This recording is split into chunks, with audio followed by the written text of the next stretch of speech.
হরে কৃষ্ণ। ওম নমো ভগবতে বাসুদেবায়। ওম নমো ভগবতে বাসুদেবায়। ওম নমো ভগবতে বাসুদেবায়।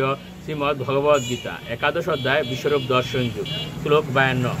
শ্রী ভগবান উবাচ সুদূরদর্শমিদং রূপম দৃষ্টবানসীয়ন্মম দেবা পৈশ্য নিত্যম দর্শন কাঙ্ক্ষিণঃ। অনুবাদ: পরেশ্বর ভগবান বলেন, তুমি আমার যে রূপ এখন দেখছ তা অত্যন্ত দুর্লভ দর্শন। দেবতারাও এই রূপে সর্বদা দর্শনাকাঙ্ক্ষী। শ্লোক 53। নাহম বেদৈন্য তপসা ন দানেন চেজয়া শৈক্য এবং বিদ দ্রষ্টুম দৃষ্ট বানসী মাম্যতা।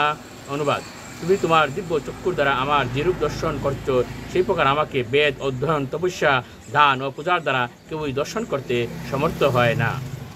শ্লোক 54। ভক্তা তু অনন্যয়া শৈক্য অহম এবং বিদো অর্জুন ধ্যাতুম দ্রষ্টুম চ তত্ত্বেন প্রবেষ্টুম চ পরন্তপ।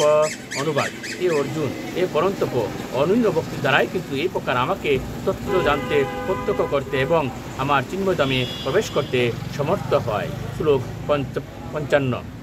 মৎ কর্মকৃত মৎপরম মদ্ভক্ত সঙ্গ বর্জিত নির্বৈর সর্বভূতেষু যশ মামেতি পাণ্ডব।